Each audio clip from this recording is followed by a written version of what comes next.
नमस्कार, आशाच किचनमध्ये आपलं मनापासून स्वागत.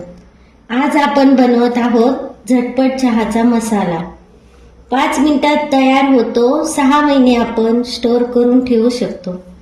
1 कप चहासाठी पाव चमचा हा मसाला टाकायचा आणि गरमागरम मसाला चहा घ्यायचा. चला तर मग लगेचच रेसिपीला सुरुवात करूया. तर चहाचा मसाला बनवण्यासाठी इथे मी पावशर आलं स्वच्छ धुवून किसून 1 दिवस उन्हामध्ये सुकवलेलं आहे. तुम्ही सुंठ पण घेऊ शकता.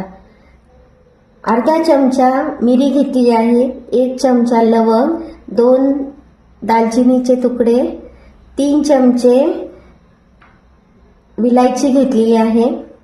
मिक्सरच्या भांड्यामध्ये आल्याचा कीस घेतलेला आहे. त्यामध्ये लवंग, दालचिनी, मिरी,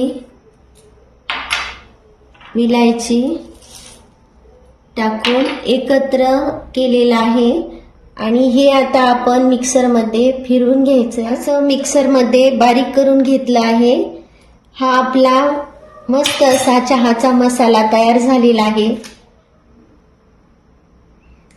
ही चहाच्या मसाल्याची रेसिपी घरी नक्की करून बघा. मसाला चहा गरमागरम घरी करून प्या आणि कशी झाली हे मला कमेंट करून नक्की कळवा. पुन्हा भेटूया अशाच एका नवीन रेसिपी सोबत. धन्यवाद.